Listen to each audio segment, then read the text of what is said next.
Dear students, আজকে আমরা clause নিয়ে আলোচনা করব। ক্লজ অর্থাৎ বাক্যাংশ। বিষয়টা হলো যে বুঝতেই পারছো যে একটা বাক্যের অংশ। তাহলে কেমন অংশ? যে অংশটার মধ্যে একটা নিজস্ব সাবজেক্ট এবং প্রেডিকেট থাকে বাক্যে, তাকে বলা হয় ক্লজ। এবার বুঝতে হবে। যেমন ধরো, আমি এরকম জায়গা থেকে লিখছি ইচ্ছে করে,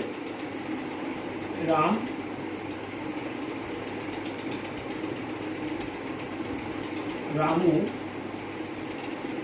is a clever boy। ধরো এই একটা বাক্য, রামু ইজ এ ক্লেভার বয়, কোনো সমস্যা নেই। এটা সাবজেক্ট, এটা ভার্ব, তারপরে হচ্ছে তোমার অ্যাডজেক্টিভ, বয় নাও, একদম একটা বাক্য হয়ে গেল। ঠিক আছে? তাহলে এইটা একটা বাক্য যেখানে একটাই মাত্র ফাইনাইট ভার্ব রয়েছে। তাহলে আমরা এরকম ক্ষেত্রে বাক্যটাকে কি বলি? Simple sentence. ঠিক আছে? এবারে এইটারই আমি মাথায় একটা অংশ ধরো যদি বসিয়ে দিই, I know that, I know that Ramu is a clever boy. এই যে বড় বাক্যটা হয়ে গেল, এই বাক্যটার মধ্যে খেয়াল করলে আমরা দেখতে পারবো দুটো অংশ আছে। একটা অংশ ধরো Ramu is a clever boy, এটা পেয়ে গেছি, আর আই নো দ্যাট এটা আর একটা অংশ। তাহলে এই বাক্যটাতে আমরা কিন্তু এই অংশটাকে আলাদাভাবে ব্যবহার করতে পারি, এই অংশটাকে আলাদাভাবে ব্যবহার করতে পারি না। যেটাকে পারি সেটাকে আমরা বলি principal clause. Principal clause.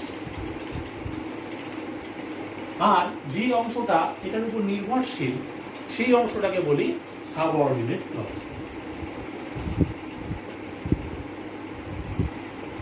Ordinate clause. একটু খেয়াল করে দেখো দুটো অংশের মধ্যে নিজস্ব সাবজেক্ট, এখানে দেখো নিজস্ব সাবজেক্ট রামু, আর নিজস্ব ভার্ব বা প্রেডিকেট রয়েছে ইজ এ ক্লেভার বয়। আর আমরা জানি প্রেডিকেটের মেন অংশ হচ্ছে ভার্ব, সুতরাং ভার্বটা নিয়ে ভাবলেই যাবে যে নিজস্ব ভার্ব আছে কিনা। আর এখানে পুরোটাই রয়েছে, কোনো অসুবিধা নেই। ইজ এ ক্লেভার বয় নিজস্ব প্রেডিকেট, আই এখানে আবার সাবজেক্ট, আর নো দ্যাট হচ্ছে গিয়ে এর প্রেডিকেট। তাহলে এটা একটা বাক্যাংশ যার মধ্যে সাবজেক্ট এবং নিজস্ব প্রেডিকেট আছে, এটাও একটা বাক্যাংশ যার নিজস্ব সাবজেক্ট এবং প্রেডিকেট আছে। তাহলে এরা দুটোই হচ্ছে ক্লজ। কেমন ক্লজ? এটা আলাদাভাবে অস্তিত্ব আছে, তাই এটা হচ্ছে ইন্ডিপেন্ডেন্ট বা প্রিন্সিপাল ক্লজ, আর এটা হচ্ছে সাবঅর্ডিনেট ক্লজ, এটার উপরে নির্ভরশীল, অধীনস্থ। ঠিক আছে? মজা হচ্ছে এই দ্যাটটাকে নিয়ে যত গন্ডগোল, মুছে দিলাম এই জায়গাটা, হ্যাঁ, দ্যাটটাকে নিয়ে হচ্ছে যত গন্ডগোল। কেন? যদি এই বাক্যটাকে এরকম রাখা হতো, I know that Ramu is a good boy, এই গ্যাপিংটা ভালো লাগছে না, গ্যাপিংটা কমিয়ে দিই।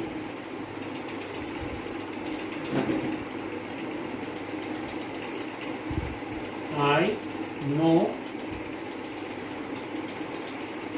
That Ramu is a good, তাই তো?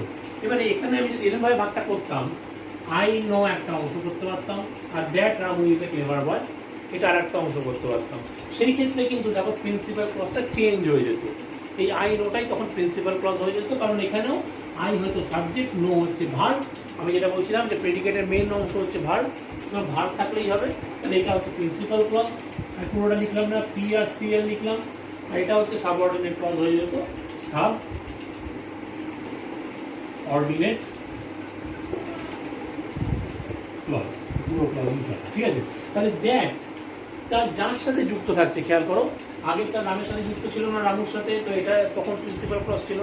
এটা রামুর সাথে থেকে বেরিয়ে গিয়ে এটা যেই নোয়ের সাথে যুক্ত হয়ে যাচ্ছিল, তখন নোটা থাকছিল, ওই আই নো দ্যাটটা তখন সাবঅর্ডিনেট ক্লজ হয়ে গেছিলো। এখন যেহেতু দ্যাটটা ওখান থেকে বেরিয়ে গেছে, এটা প্রিন্সিপাল ক্লজ হয়ে গেছে, এটা সাবঅর্ডিনেট ক্লজ হয়ে গেছে। ঠিক আছে? তাহলে প্রিন্সিপাল ক্লজ এবং সাবঅর্ডিনেট ক্লজের একটা ধারণা পাওয়া গেল। তার মানে এবারে আরেক ধরনের ক্লজ আমাদের করতে হবে, সেটা হচ্ছে কোঅর্ডিনেট ক্লজ। ঠিক আছে? সাবজেক্ট আমরা যেটা হচ্ছে একটাই মাত্র ক্লজে যেহেতু সিম্পল সেন্টেন্স হয়, এটাকে আমরা মনোক্লজাল সেন্টেন্সও বলি। অর্থাৎ এক ক্লজ বিশিষ্ট বাক্য, ঠিক আছে, যেখানে একটাই মাত্র ক্লজ রয়েছে, সেটাই হচ্ছে সিম্পল সেন্টেন্স। তাহলে এটা তাহলে কি হলো, I know that Ramu is a clever boy, এটাকে বলা হবে তোমার কমপ্লেক্স সেন্টেন্স, ঠিক আছে, কমপ্লেক্স সেন্টেন্স। আর যেটা Ramu is a clever boy ছিল সেটা ছিল সিম্পল সেন্টেন্স শুধু। এবারে আমি আরেক ধরনের বাক্যের কথা বলি, যেমন ধরো Ramu is a clever boy and I know it, ঠিক আছে, একই বাক্য, একই অংশ, একই মানে, ঠিক আছে, একই বিষয়গুলো নিয়ে বলা। তাহলে কি হলো, এবার দেখো লক্ষ্য করে এখানে এই একটা অংশ রামু ইজ এ ক্লেভার বয়, আবার অ্যান্ডটা বাদ দাও, আবার আই নো ইট আর একটা অংশ, এটারও স্বাধীন অস্তিত্ব আছে, এটারও স্বাধীন অস্তিত্ব আছে। তখন এদেরকে আমরা বলি কোঅর্ডিনেট ক্লজ। তখন এরা হচ্ছে কোঅর্ডিনেট ক্লজ, ঠিক আছে, এটাও একটা কোঅর্ডিনেট ক্লজ, এটাও একটা কোঅর্ডিনেট ক্লজ, কোঅর্ডিনেট ক্লজ। অর্থাৎ বাংলায় যদি বলি এগুলো হচ্ছে সাবঅর্ডিনেটকে বাংলায় বলবো সহযোগী বাক্যাংশ, আর কোঅর্ডিনেটকে বলবো সহকারী বাক্যাংশ। মানে মানে এটা হচ্ছে তোমার, ভুল বললাম, এটাকে বলা হবে তোমার সহকারী বাক্যাংশ, এটাকে বলা হবে সহযোগী বাক্যাংশ, মানে সহযোগিতা করছে। তার মানে কি, এটা সমান গুরুত্বপূর্ণ, এই অংশটারও যা গুরুত্ব এই অংশটারও তাই গুরুত্ব, কিন্তু এখানে তা নয়, এই অংশটা বেশি গুরুত্বপূর্ণ, এটা কম গুরুত্বপূর্ণ, মানে এটার উপরে এটা নির্ভরশীল। তাই এটাকে বলা হচ্ছে তোমার সহকারী, এটা হচ্ছে সহযোগী। বাংলায় লিখি, এটা হচ্ছে সহকারী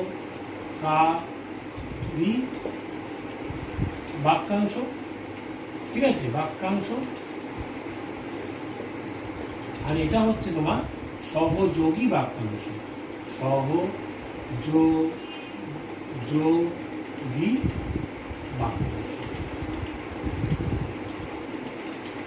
তাহলে সহকারী একটা, সহযোগী আর একটা, ঠিক আছে, বোঝাতে পারলাম। তা এই যে টোটাল সেন্টেন্স, তাই এটাকে মাঝখানে এটাকে কি বলা হচ্ছে, কনজাংশন বা সংযোজক অব্যয়, এটা এই দুটোকে যুক্ত করে দিচ্ছে। তার মানে যে বাক্যের মধ্যে একাধিক কোঅর্ডিনেট ক্লজ থাকে এবং কনজাংশন দিয়ে যুক্ত থাকে যারা বা বিযুক্ত থাকে, তাদেরকে বলা হয় কম্পাউন্ড সেন্টেন্স। তাহলে আমরা এখানে দেখো দুটো জিনিস দেখলাম, কম্পাউন্ড, এটা হচ্ছে কম্পাউন্ড সেন্টেন্স, ঠিক আছে।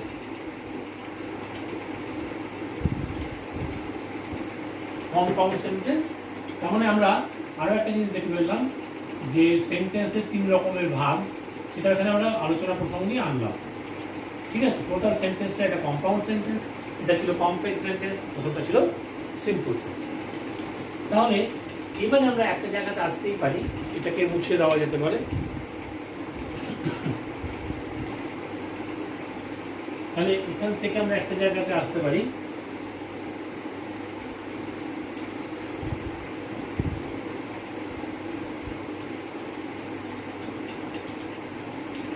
যে ক্লজ 3 রকমের, একটাকে বলা হচ্ছে প্রিন্সিপাল ক্লজ, প্রিন্সিপাল ক্লজ,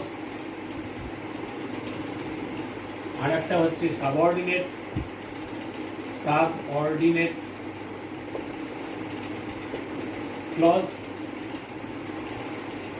আর একটা হচ্ছে কোঅর্ডিনেট ক্লজ, কোঅর্ডিনেট ক্লজ, ঠিক আছে। Principal clause, subordinate clause, coordinate clause. মানে ক্লজের এই 3 রকমের প্রকার আছে, এই একটা, এই একটা, আর এই একটা, এই 3 রকমের ভাগ আছে ক্লজের। আমরা আলোচনা করেছি এতক্ষণ ধরে। প্রিন্সিপাল ক্লজ মূল বা প্রধান বাক্যাংশ, সাবঅর্ডিনেট ক্লজ হচ্ছে সহকারী বাক্যাংশ, আর এটা হলো কোঅর্ডিনেট হচ্ছে সহযোগী বাক্যাংশ।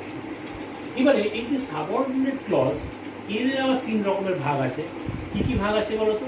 আছে হচ্ছে নাউন ক্লজ, নাউন ক্লজ, আমি এই জায়গাটা থেকে দেখাই সুবিধা হবে না, ঠিক আছে, নাউন ক্লজ, তারপর এটা হচ্ছে অ্যাডজেক্টিভ ক্লজ, আর একটা হচ্ছে অ্যাডভার্বিয়াল ক্লজ।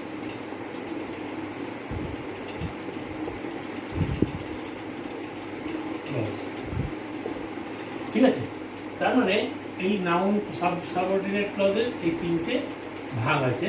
একটাকে বলছি আমরা নাউন ক্লজ, একটা সাবঅর্ডিনেট, একটা অ্যাডজেক্টিভ ক্লজ, একটা হচ্ছে অ্যাডভার্বিয়াল ক্লজ। এই তিন রকমের ক্লজ হয় সাবঅর্ডিনেট ক্লজের ভাগ।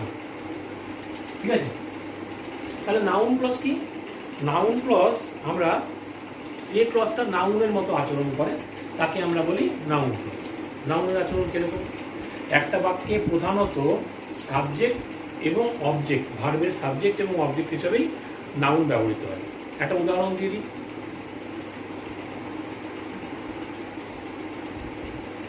ধরো এটা অন্য জায়গাটাকে বলি, ধরো রামু ইটস রাইস। ঠিক আছে, ধরো রামু ইটস রাইস। এই বাক্যটাতে সাবজেক্টকে ভার্বকে প্রথম খুঁজে বার করলাম ইটস, তো এই ভার্বকে প্রশ্ন করছি আগে, হু ইটস রাইস, তো রামু পেলাম, তাহলে রামু হয়ে গেল subject. Ramu it's what? Rice, rice হয়ে গেল অবজেক্ট। ঠিক আছে, তাহলে রামু ইটস রাইস, রাইস হয়ে গেল অবজেক্ট। আমি আগের ভয়েস চেঞ্জের যে প্রথম পার্ট সেখানে বলেছিলাম যে কীভাবে আমরা সাবজেক্ট অবজেক্টকে খুঁজে নেব, ঠিক সেই রকমভাবে আমরা সাবজেক্ট অবজেক্টকে পেয়ে গেলাম। এবার লক্ষ্য করে দেখো, সাবজেক্ট রামু এটা একটা নাম, একজনের নাম, রাইস একটা জিনিসের নাম, সেটা দুটোই নাম বোঝাচ্ছে, তাহলে দুটোই নাম। তাহলে একটা বাক্যে ভার্বের সাবজেক্ট অথবা অবজেক্ট বা সাবজেক্ট এবং অবজেক্ট হিসেবে নাউন ব্যবহৃত হয়। তাহলে আমি যেটা কমপ্লেক্স সেন্টেন্স ধরি বড়, তার যেটা নাউন এবং দ্যাট ইজ তোমার হচ্ছে যেটা প্রিন্সিপাল ক্লজ, সেটার যে ভার্ব তাকে প্রশ্ন করবো, তাকে প্রশ্ন করে আমি সেই বাক্যটার সাবজেক্ট অবজেক্টকে খুঁজে বার করতে পারবো। ঠিক আছে, যেমন কি, যেমন ধরো একটা উদাহরণ দিয়ে দিই।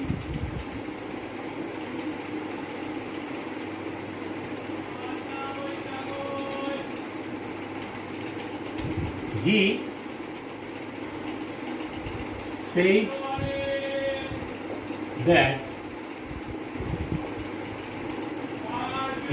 that he was a footballer.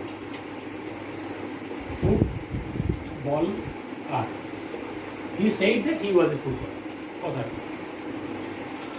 তার মানে এখানে আমাদের কি হলো দেখো, দুটো ভাগকে ভাগ করতে পারবো।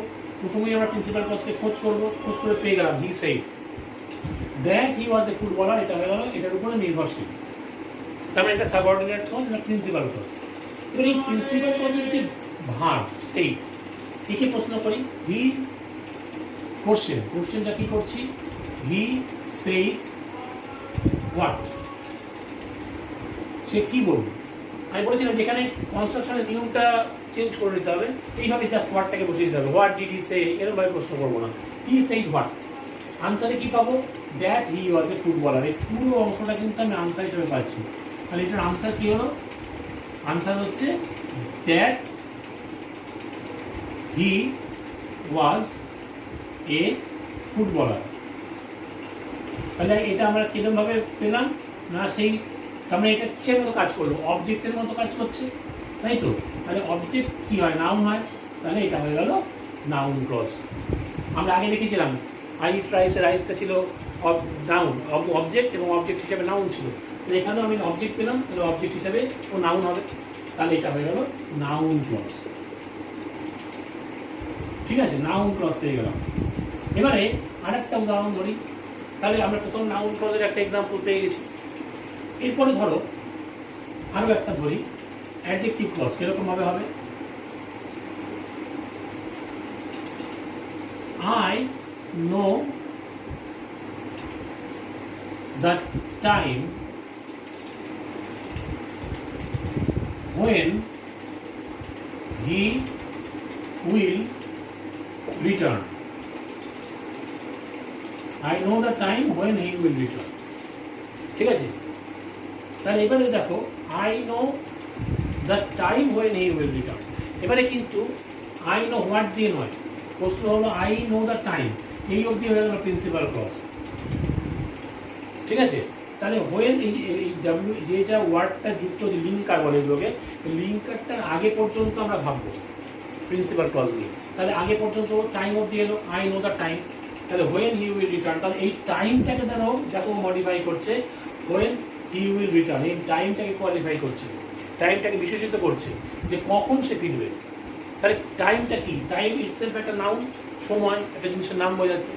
তো সেই যে তাহলে I know what, I know the time এইভাবে আসছে না, কিন্তু I know the time when he will return, তাহলে কী হলো ব্যাপারটা না, এই হোয়েন হি উইল রিটার্ন এই টাইমটাকে কোয়ালিফাই করছে। তাহলে এই অংশটা কিন্তু অ্যাডজেক্টিভের মতো নাউনকে কোয়ালিফাই করছে।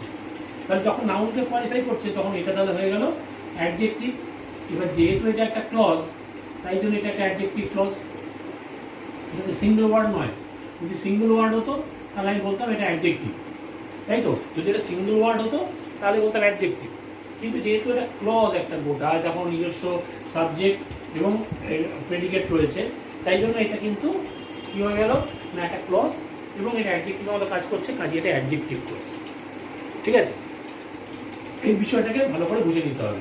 একটা জিনিস খেয়াল করবে, অনেক একটা কনসেপ্ট অনেক সময় কাজ করে যে হোয়েন ইত্যাদি থাকলে পরে, হাউ, হোয়াই এসব থাকলে পরেই অ্যাডভার্বিয়াল ক্লজ হয়ে যায়, তা কিন্তু নয়। অর্থাৎ কীভাবে ব্যবহৃত হচ্ছে একটা বাক্যে তার উপর নির্ভর করছে। যদি আমি বলতাম I know when he will come, তাহলে কিন্তু এটা অ্যাডজেক্টিভ ক্লজ হতো না, অ্যাডভার্ব ক্লজ তো হতোই না, হয়ে যেত কি I know what when he will return, তখন ওটা কিন্তু নাউন ক্লজ হয়ে যেত। অর্থাৎ এরকমভাবে মনে রাখবে না যে এই লিঙ্কারটার উপরে নির্ভর করে যে কোনটা কীরকম ধরনের ক্লজ বা কোনটা কীরকম ধরনের সেন্টেন্স আলটিমেটলি। ঠিক আছে, তো শেষ পর্যন্ত তাহলে কী হয়ে গেল যে I know when he will come, তাহলে I know when he will come হলে তাহলে I know what when he will come, তাহলে ওটা কিন্তু নাউন ক্লজ হয়ে যেত, অবজেক্টের মতো আচরণ করে। ঠিক আছে, আশা করি বোঝাতে পারলাম বিষয়টাকে। তাহলে এখানে আমরা পেয়ে গেলাম কি, he will return adjective clause. আমি এখানে বলতাম I know the place where he was born, সেখানেও কিন্তু যদি তাই হতো, ওই প্লেসটাকে আমি আর উদাহরণ দিই, I know the place where he was born. ঠিক আছে, এখানেও দেখো আই নো দ্য প্লেস, প্লেসটাকে চিনি, প্লেসটাকে কোয়ালিফাই করছে কে, হোয়ার হি ওয়াজ বর্ন। কাজেই এই অংশটা তাহলে হচ্ছে নাউন, নাউনটাকে কোয়ালিফাই করছে হচ্ছে হোয়ার হি ওয়াজ বর্ন।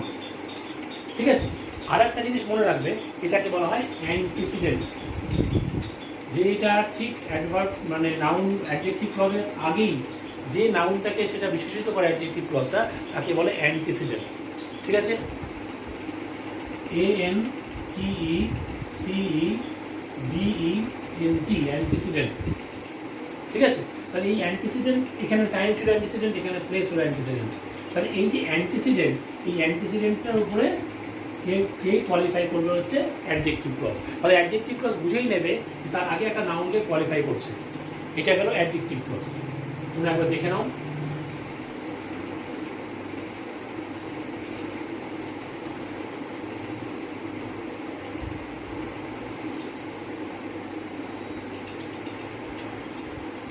এরপর আমি মুছে দিয়ে আর একটা জিনিসকে, যেটা অ্যাডভার্বিয়াল ক্লজ রয়েছে, সেই অ্যাডভার্বিয়াল ক্লজটাকে নিয়ে একটু আলোচনা করে নিই।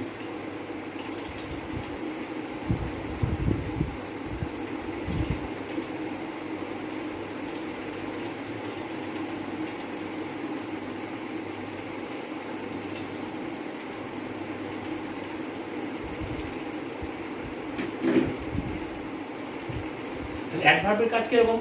আর আমরা অ্যাডজেক্টিভ বলছিলাম, যেটা অ্যাডজেক্টিভ কী করে না, নাউন বা প্রোনাউনকে কোয়ালিফাই করে, বিশেষিত করে। যেমন আমরা দেখলাম যে নাউন অথবা প্রোনাউনকে, ওইখানে নাউনকে বিশেষিত করবো। এবারে আমরা যেটা করবো সেটা হচ্ছে অ্যাডভার্বিয়াল ক্লজ, অর্থাৎ যেটা অ্যাডভার্বের মতো। অ্যাডভার্বের কাজ কি? অ্যাডভার্ব কিন্তু কোনো অ্যাডজেক্টিভ, কোনো ভার্ব অথবা অন্য কোনো অ্যাডভার্বকে বিশেষিত করে। যেমন একটু বলি, যেমন অ্যাডজেক্টিভ ধরো হি বা শি করো, শি ইজ বিউটিফুল। তাহলে এখানে কি শি ইজ কেমন, মেয়েটি কেমন, বিউটিফুল। ঠিক আছে, তারপর ধরো আর একটা হতে পারে, যেমন হি রানস ফাস্ট, দ্রুত দৌড়ায়। তাহলে রানস এই ক্রিয়াকে এটা কোয়ালিফাই মডিফাই করলো, যেটা কোয়ালিফাই মানে মডিফাই বলা হয়, তো মডিফাই করলো, তাহলে এইটা হয়ে গেল তোমার, এটা হচ্ছে অ্যাডভার্ব, এডিভি বলতে বুঝতে পারবে, এটাও হচ্ছে অ্যাডভার্ব। আবার ধরো তাহলে কি হলো, অ্যাডজেক্টিভকে বিশেষিত করলো, হ্যাঁ হি ইজ বিউটিফুল, বিউটিফুলটা কি ছিল, বিউটিফুলটা ছিল অ্যাডজেক্টিভ। হ্যাঁ আমি আবার একটু বলি এই জায়গাটা, যেমন ধরো she is very beautiful, beautiful অর্থাৎ বিউটিফুলটা হচ্ছে কি অ্যাডজেক্টিভ, কেমন না সুন্দর, এটা ছিল অ্যাডজেক্টিভ। এবার অ্যাডজেক্টিভকে বিশেষিত করলো কে না ভেরি, তাই এটা হলো অ্যাডভার্ব, ঠিক আছে। আবার আর একটা বলছিলাম, ধরো হি রানস ফাস্ট, এখানে কী হবে, ফাস্টটা কেমন, ক্রিয়াপদটা কি রানস, তাহলে এটা হচ্ছে ভার্ব, তাকে মডিফাই করছে কেমন না দ্রুত, তাহলে এটা হচ্ছে কি তোমার অ্যাডভার্ব, অ্যাডভার্ব এডিভি। হ্যাঁ এবারে আর একটা ধরো he runs very fast, very fast, এখানে কিন্তু দুটোই অ্যাডভার্ব, এটাও একটা অ্যাডভার্ব ভেরিটা, আবার এটাও একটা অ্যাডভার্ব, অর্থাৎ আমি বলছিলাম যে আবার একটা অ্যাডভার্বকেও একটা অ্যাডভার্ব বিশেষিত করতে পারে। তাহলে এই যে জিনিসগুলো এরকম কাজ করতে পারবে যে ক্লজ, সেই হচ্ছে কি অ্যাডভার্বিয়াল ক্লজ। আর একটা কি আছে না, তার মানে কি কোনো একটা কাজ, বিশেষত অ্যাডভার্বের বাংলা কি ক্রিয়া বিশেষণ বা বিশেষণের বিশেষণ, তা ক্রিয়া বিশেষণ হিসেবে কী করবে, কোনো একটা কাজ কখন কোথায় কিভাবে কেন হচ্ছে সেটা প্রকাশ করে হচ্ছে অ্যাডভার্ব। তাহলে যে ক্লজ এরকমভাবে কোনো একটা কাজ কখন কোথায় কেন কিভাবে হচ্ছে ইত্যাদি প্রকাশ করে, সেটাই হচ্ছে অ্যাডভার্বিয়াল ক্লজ। হ্যাঁ যেমন ধরো এটুকু মুছে দিলাম, এবারে ধরো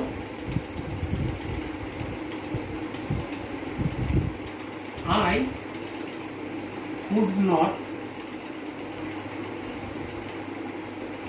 go there because I was ill. I could not go there because I was ill. তাহলে এখানে লক্ষ্য করে দেখো I could not go there, এই অবধি প্রিন্সিপাল ক্লজ হয়ে গেল। বিকজ আই ওয়াজ ইন, এটা কি হচ্ছে, এই যে ঘটনাটা ঘটলো, কাজটা হলো, আমি যেতে পারলাম না, তার পিছনে কারণ দেখাচ্ছে, ঠিক আছে। তাহলে এটাকে বলা হবে বিকজ আই ওয়াজ ইনটা হচ্ছে অ্যাডভার্বিয়াল ক্লজ, ঠিক আছে, মানে কারণ, অর্থাৎ একটা কাজের কারণ প্রকাশ করবে অ্যাডভার্বিয়াল ক্লজ, কেন ইত্যাদি, কেনটা বোঝায়, ঠিক আছে। তাহলে অ্যাডভার্বিয়াল ক্লজ এই কারণটাকে প্রকাশ করলো, তাহলে এই অ্যাডভার্বিয়াল ক্লজের হিসাবে এটাকে পেয়ে গেল, ঠিক আছে। তাহলে এই অবধি আই কুড নট গো দেয়ার, এটা হচ্ছে ফুল স্টপ হিসেবে আমি একটা বাক্য করে ফেলতে পারতাম, এটা হচ্ছে প্রিন্সিপাল ক্লজ, এটার কারণ দেখাচ্ছে হচ্ছে বিকজ আই ওয়াজ ইল, তাহলে এটা হচ্ছে অ্যাডভার্বিয়াল ক্লজ অফ রিজন। দেখবে অ্যাডভার্বিয়াল মানে অ্যাডভার্বিয়াল অনেকগুলো কারণ ব্যাপারে ব্যবহৃত হয়, ঠিক আছে, তার মধ্যে এই রিজনের ক্ষেত্রে এটা পড়ছে, তাহলে অ্যাডভার্বিয়াল ক্লজ হয়ে গেল। এবারে আমি যেটা লাস্টলি বলেছিলাম যে কোঅর্ডিনেট ক্লজ অর্থাৎ কম্পাউন্ড সেন্টেন্স, এবং এগুলো বুঝতেই পারছো সব কমপ্লেক্স সেন্টেন্স। কম্পাউন্ড সেন্টেন্স হলে কী হতো, সহজ বিষয়, এবার এটাও হয়ে গেল কিন্তু একটা কমপ্লেক্স সেন্টেন্স। হ্যাঁ যেগুলোর ক্ষেত্রেই তোমার একটি প্রিন্সিপাল ক্লজ এবং এক বা একাধিক সাবঅর্ডিনেট ক্লজ থাকে যে বাক্যে, তাকেই বলা হয় কমপ্লেক্স সেন্টেন্স। আর আমরা এখানে কি বলবো, একাধিক কোঅর্ডিনেট ক্লজ থাকবে। যেমন এটাকেই আমি ধরি I was ill and I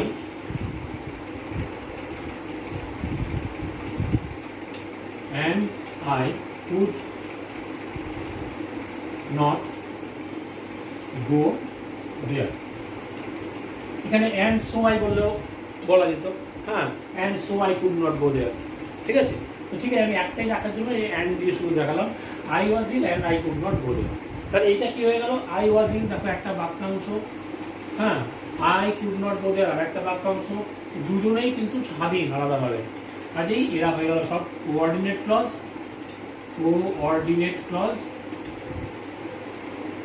আর এই দুটোই তাই কোঅর্ডিনেট ক্লজ। আর এই মাঝখানে অ্যান্ডটা হচ্ছে লিঙ্কার বা কনজাংশন, এবং এটার মাধ্যমে আমরা এটাকে যেটা পেলাম টোটালটা, এটা হচ্ছে একটা কম্পাউন্ড সেন্টেন্স।